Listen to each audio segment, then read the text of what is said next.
Welcome to IT Pro TV. I'm your host, Don. Coming at you live from San Francisco, California. You're watching IT Pro TV. All right, greetings everyone and welcome back to another great episode of IT Pro TV.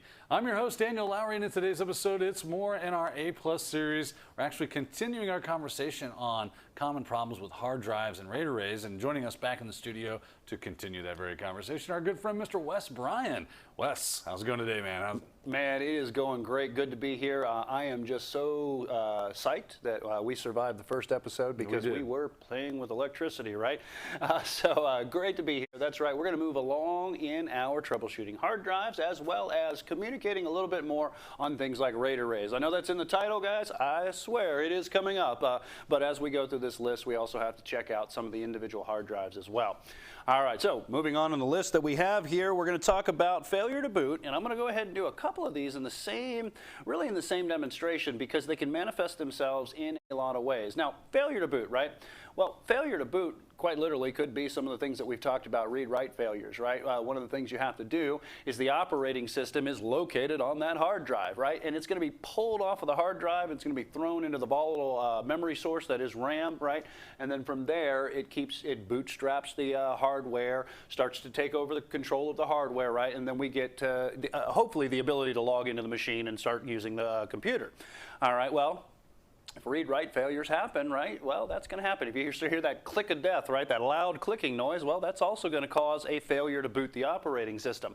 And in that case, you might have to use some kind of file recovery software. If you can, sometimes you can't even do that. Sometimes you can use an external enclosure that you might hear the term drive sled. And again, this is just a little box, if you will, that you can pull the drive out of the machine and basically plug it into this external enclosure, and then typically through USB you just plug it right back into the computer, another computer I should say, and then hopefully you can gain access to the data. You can actually couple the two as well. You can do file recovery software with an external enclosure because sometimes you're going to need a little bit more a little bit more power, if you will, and it's just not as simple as just taking the drive out and plugging it into another one. All right, so that is some of the things that we do. Failure to boot might be an all-out mechanical failure. If it's a mechanical failure, you're going to have to use some of the other techniques that we've already discussed in the first part of this episode, or this series, if you will, that we're working on. Now, there's other things that could cause a failure to boot. Right, as we move into our operating system portions, that really in the 902 exam, we'll talk a lot more about the OS, but there are some things, very basically, when it comes to storage devices that you have to know about the software, the operating system more specifically, when it goes to bootstrap the hardware. So what are we talking about, right? Well, inside of your operating system, right, we have what's known as a master boot record. If you're talking about traditional BIOS, it uses an MBR, a master boot record. If you're talking about the Unified Extensible Firmware Interface, right, the later successor to BIOS, both are still used today. One's considered legacy, one's considered more modern. The UEFI uses something that's akin to a master boot record, right? It helps to bootstrap the operating system. That's called GPT, or the GUID partition table. Now, keep in mind that if we can't access that information, then we can't start the computer, right? And that could cause a failure to boot. Know that you can really find that out very early on in the startup process when you reach over and you push power on the computer. And here's why. Right, we talked about the basic input-output system pretty extensively in another episode. We talked about how it sends a little electrical signals out and it really starts your hardware, stabilizes it. And then one of the last things that BIOS does is looks for that boot record, that boot code that helps the operating system come online. Well, even before that, BIOS has stored in it what's known as the power on self-test, right? It's called POST. Every machine that has a logic board in it, a lot of times is going to run POST. Believe it or not, your cars out there today, with all the computing systems that they have in them, run through a potential of hundreds of power on self-test, quite literally when you turn the key in the ignition. All right, and then what is power on self-test? Again, POST. This is the BIOS saying, okay, I'm going to send an electrical signal to the CPU, I'm going to send an electrical signal to the RAM, to the video subsystem, if you will, and as well the hard drive. I'm going to see if I could start the hard drive up, right?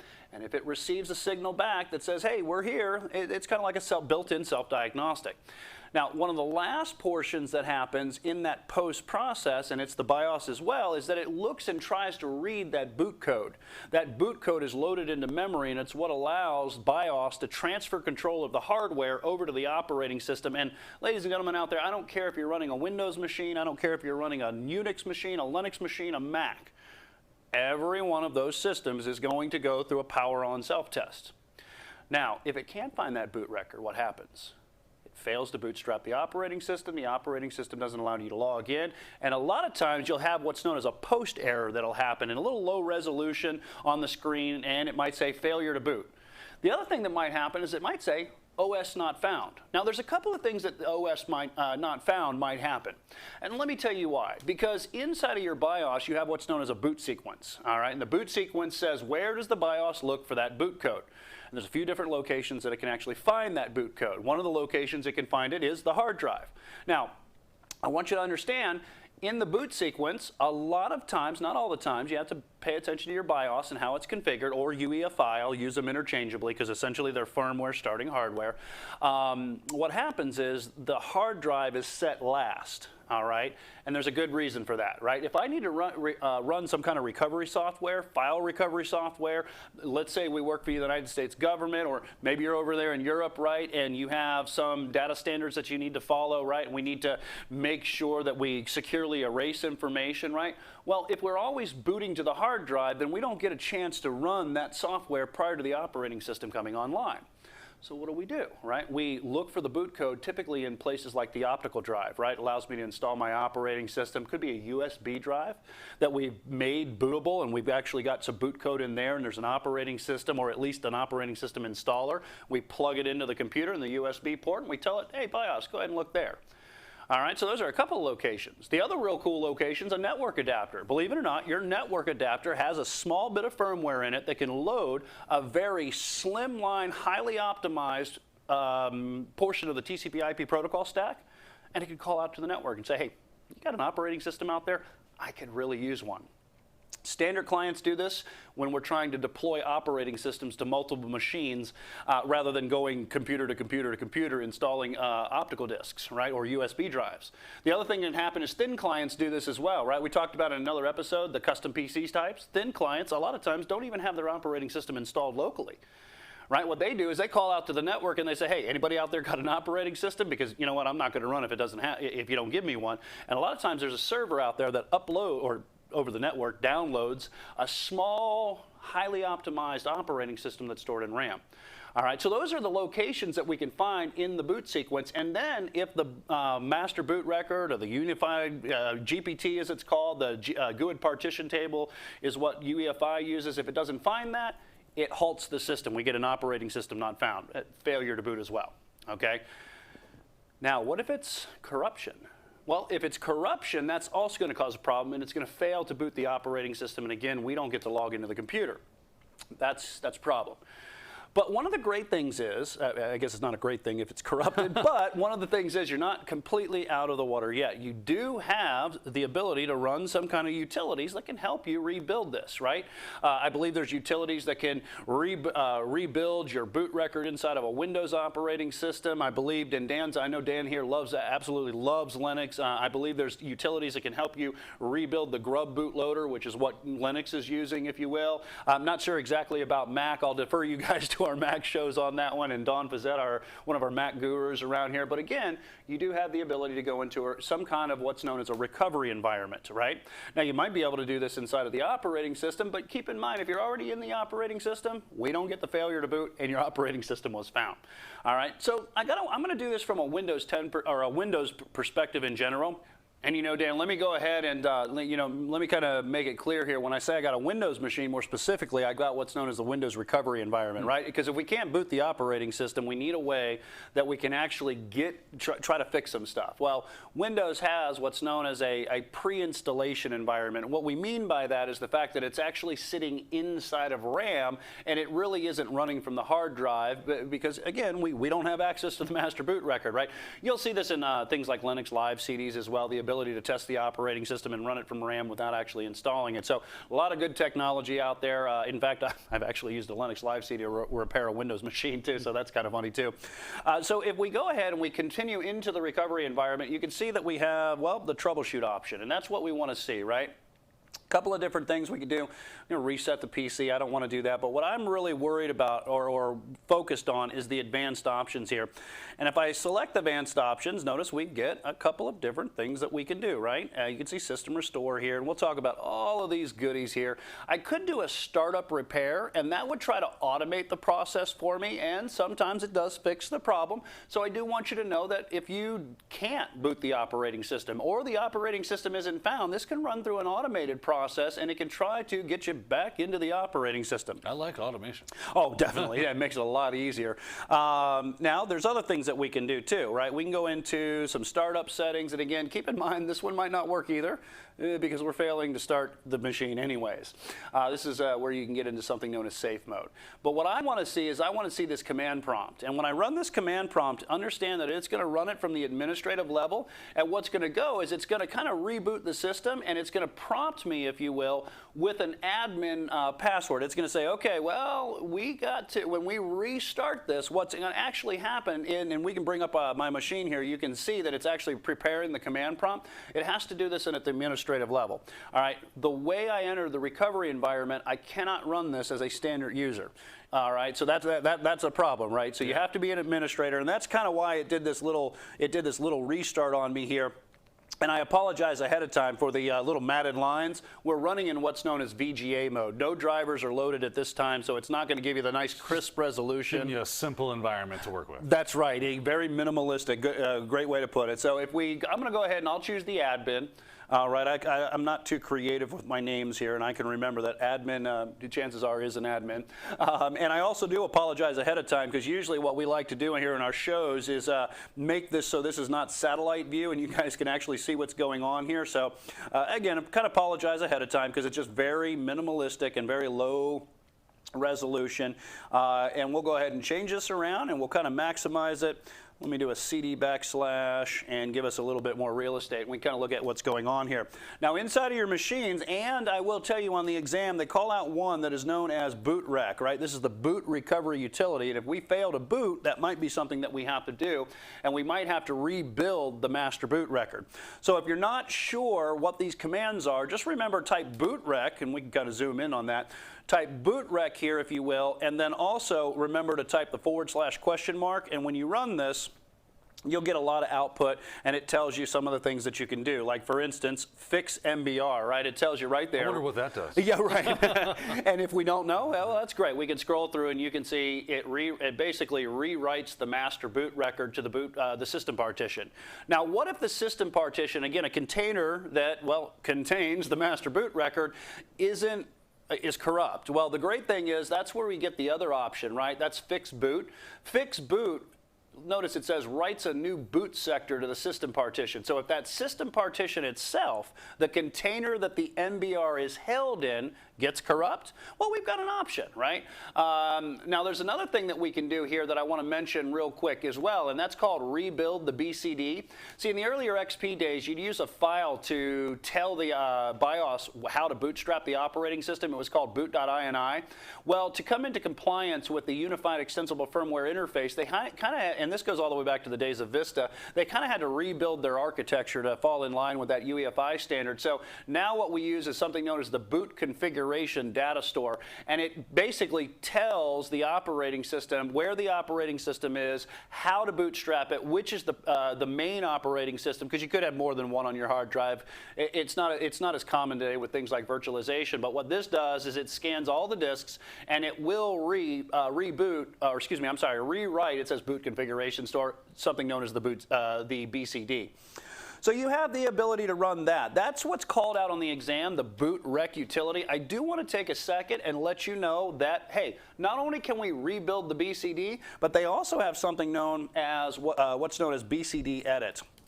And you can also run this too. And when you run this, this is a very powerful tool. It really does a lot. You can just try the basic, if you will, rebuilding the BCD. In fact, let me show you, Dan, here. We'll kind of look at this, right? You can see the boot configuration data, provided it's there. Remember, if it's not, there's corruption, go ahead and run the boot recovery utility or boot rec and then rebuild BCD. But I could do an enum, and that's short for enumeration, and I can actually see the information that it's pointing to, right? The boot manager, right? And it tells me that it's on partition C, right? I can see it's on C drive, and again, this is the boot manager. It's called boot.exe. It's what's responsible for booting the operating system. And then what it looks for is what is known as the winload.exe. Now that's the specific, what loads, if you will, and starts to bootstrap the operating system. So the boot manager can manage multiple Windows, if you will, loaders, right? So again, one that's the manager of them that says, hey, I control you. You've got more than one Windows operating system. I can control those and point to, in this case, we only have one. There's your winload.exe. So this is the information. Remember I told you UEFI uses the GUID partition table? Well, that's an example right there of a GUID, right? That's a globally unique identifier, and it is using that instead of like the earlier master boot record. Again, guys, we'll go more into this in our operating system, but it really is directly related to some of the concepts that we talk about when it comes to getting into your operating system if we do have a failed drive. All right, so some of the things that you can see when it comes to things like failure to boot, as well as OS not found.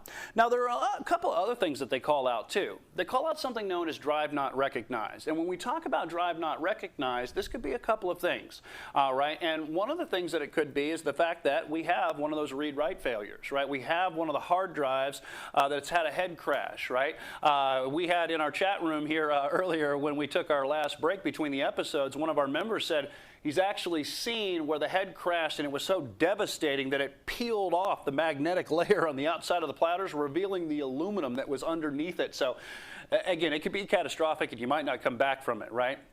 The other thing that drive not recognized might be, well, it might be the fact that you don't have the cables hooked up, right? Some of the things that we talked about in the very first part of these episodes that we're going through.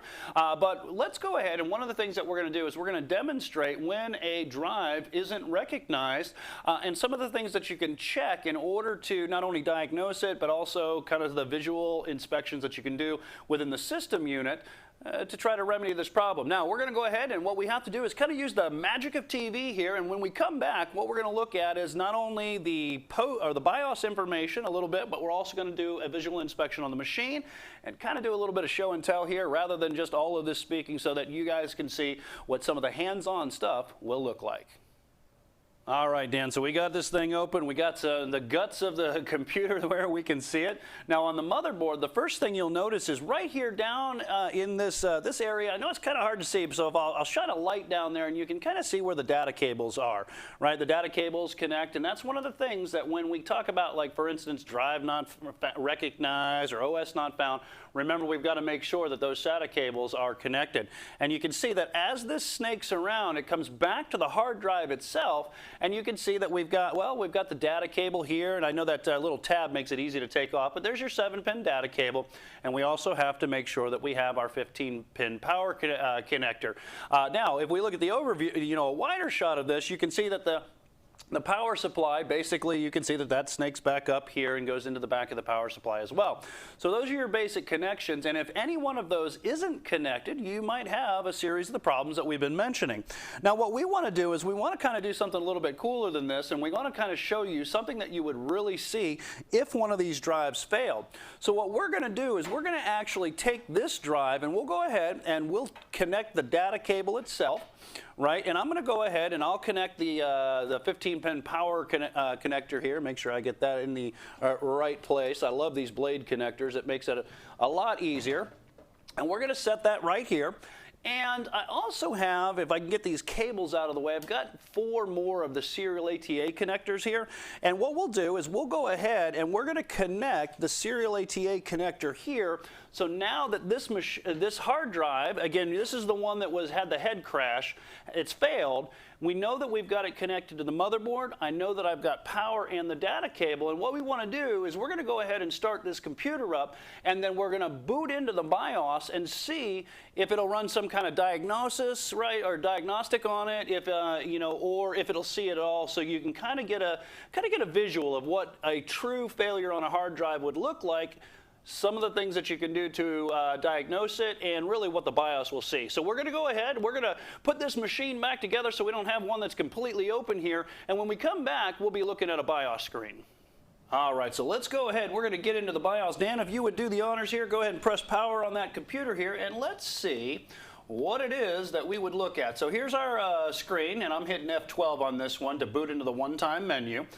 Keep in mind that every computer is going to be a little bit different on how you get into your BIOS, and you can see some of the options here that we have. All right, again, we talked about things like boot sequence. Here's a little bit of that boot sequence here. But let's go ahead, and what we're going to do is we're going to get into some of the settings that we can see within BIOS. So let's go ahead and do that. We'll go ahead and get into the BIOS setup, and this is where we can see some of the different settings. Now, depending on what kind of BIOS you have, you might have the ability to use a mouse. Sometimes you don't have the ability to use a mouse. Dell has a pretty cool setup in the fact that they do give you the ability to use your mouse as well. Sometimes you just have to use your keyboards. Now, we hooked that drive up, remember the one that has failed, so we want to kind of look at that. And if I go ahead and I get in here and I actually look at the system configuration, if I can do that, I'm going to tell you what, I'm so used to using the keyboard, we'll just go ahead and use the keyboard there. Notice that we have a series of, well, just different locations, right? You'll see we have system configuration here, right? We've got the SATA operation, if you will, and more importantly, I have drives here. Now, if you look, you'll see that on the right-hand side at the top there, SATA 0, notice that it says a 500 gigabyte hard drive, right, HDD.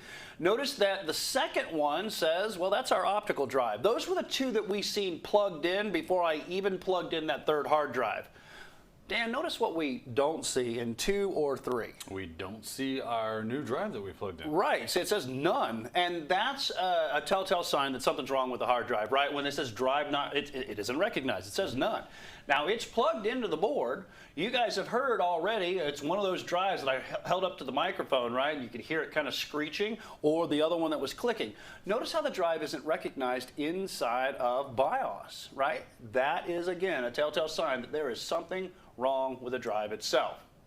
Now, let's go ahead, and there are a couple of different things that we can do, and we might have to restart this machine. Let me check and see if I can't remember if maintenance, this is in this system logs or cloud desktop, and it doesn't look like this is. So let's go ahead. What we're going to do is we're going to reboot this machine one more time, and what we'll do is we'll look at the diagnostics that it has. A lot of these machines will have some kind of onboard built into the ROM chip, some kind of small footprint software that allows you to do this. Now, one of the things that you can do to almost about any machine is that when you need to reboot it in BIOS, Control-Alt-Delete. Right, so we'll go ahead and we'll do our Control-Alt-Delete, and hopefully that will give us the ability here to reboot the machine. Now you can see it kind of just rebooted real quick, and I'm hitting F12 on the keyboard here as we speak to get back into that system, right? Now notice that we have some other options, right? We talked about, for instance, we have the BIOS setup that we just looked at, but notice that we have this diagnostic option. All right, now we'll go ahead, and what we're going to do is we're going to boot into the diagnostics, and what I'm going to do is I'm going to go ahead, and if I remember right, we can do escape here. We'll see if that actually works. I'm not sure. It might work sometime. Okay, there it did. Because it automatically just starts going through this list and trying to diagnose everything, right? Well, here's the thing. We've got a problem with some of the hard drives, right? One of them really isn't working. In fact, we might not even see it in this list. Let's go ahead and do a little diagnostic on the hard drive itself. Now notice we got drive 0 here is the one that is running. I might not even be able to diagnose anything, right?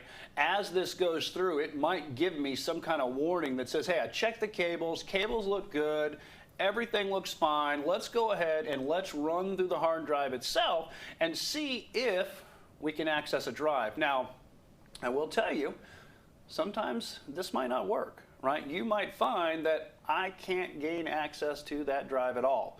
All right. In this case, you might not get any kind of beep. You might not get any kind of error. Sometimes you'll get a very, very loud beep when it comes and it says, okay, well, I can see something's plugged into there. I'm not exactly sure what's plugged into there, but I can't access it, right? And what it'll do is it'll throw some kind of error that comes back and again gives you some audible warning. And I don't know, did you hear that? I definitely heard that. All right, well, that is believe it or not, that's actually a good warning because that's drive 0 that has been detected. And notice it says everything's passed. However, there are certain times when it doesn't pass, and then it'll throw some kind of warning on the screen that lets you know some kind of failure. In fact, I can't remember. This one might have the system logs. Let me get to the event logs and show you. I can't remember if this one still has it. I actually ran this on one of the drives earlier. Yeah, there we go. There's an example, okay? So here's an example of the system logs of a diagnostic that I did, not on this drive here. This drive here is so dead in the water that the motherboard doesn't even see it. When you get a click of death, a lot of times the drive controller can still communicate with the BIOS, but what it fails to do is actually move the internal components. It looks like the drive controller and the head crashes happen on that first one, which means that's really bad, okay? But notice these are some of the errors that you see, right? It says it failed, right? It couldn't access the drive. It couldn't even, it couldn't access it at all, couldn't move it, all right? So these are some of the things that you can see when it comes down to fixing or diagnosing systems. Sometimes you have these abilities to run onboard tests. That can happen as well. If it happens to be a non-boot drive and it's a data drive, you might be able to run the format command. You might be able to run something like disk part, which we'll definitely show you when we get into the operating section. Disk management inside of Windows is the graphical user interface that we can run. Remember, disk part is the command line interface that allows us to manage, maintain, create, delete partitions, apply file systems. That might be something that we have to do as well.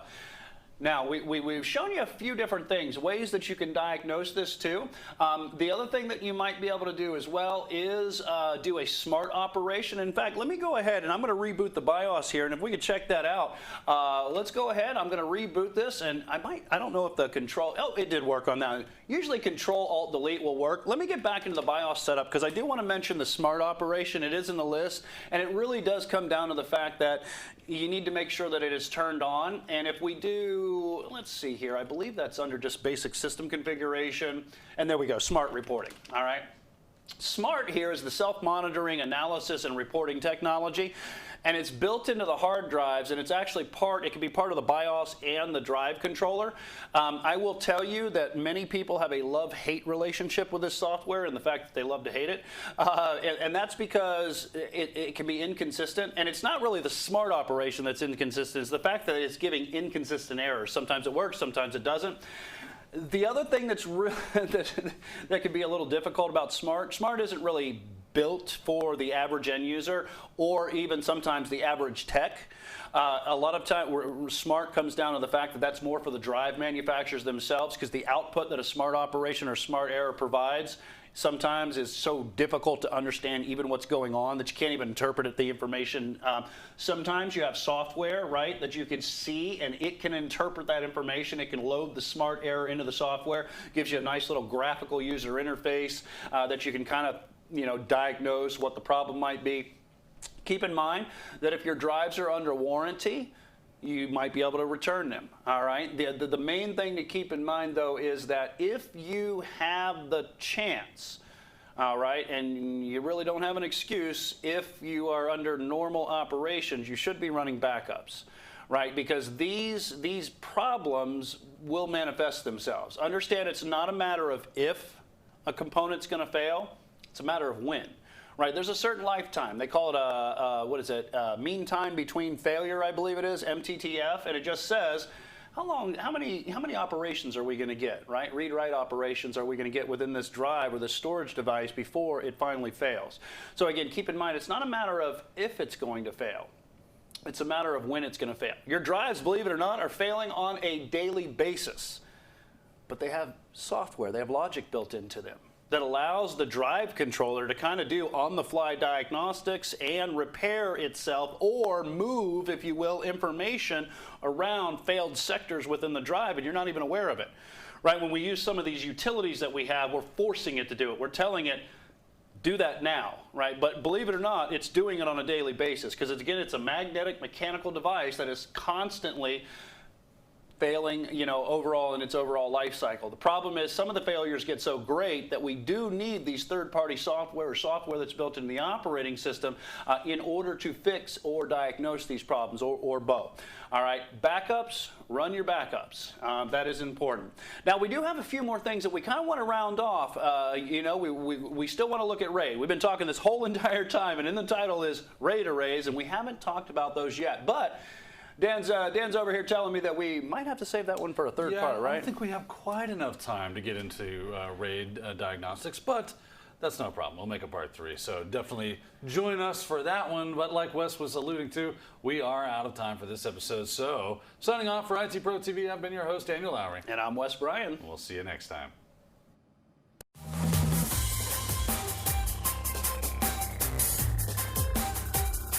Thank you for watching IT Pro TV.